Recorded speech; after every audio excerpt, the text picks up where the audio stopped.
So during COVID, we couldn't get a haircut. The nice part about all the internet is if you've thought it, somebody has videoed it, so you can save money.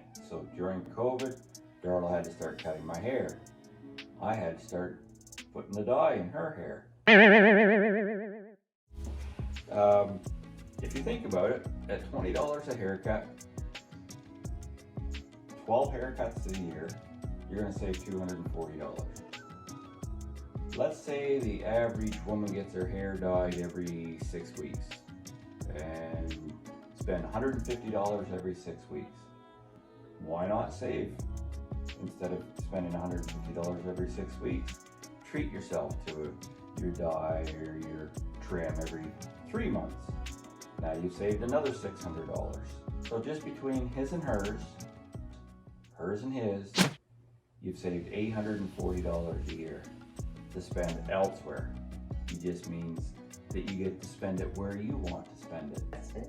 Or invest it. So, Or if you're like Darren and I and have grandchildren. purchasing in bulk.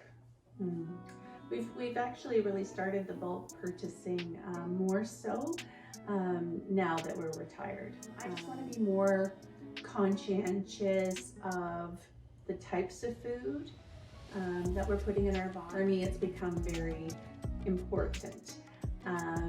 So things like coffee, we've become very conscientious of things that I can make at home that's going to give Darren and I a better quality for health. So I started making yogurt. What else have I? Oh, sourdough. And not only is it cost effective, Better. It's the best bread you'll ever eat. yeah, and it's healthy for you. It's a higher quality. So those are some of the things that I've become conscientious to, but I'll send it back to Darren in terms of what that savings is when you're doing things in bulk or just making it at home. So, it's the price of good, let's say healthy, what they tell us is healthy. So 12 grain, 7 grain, whole wheat breads.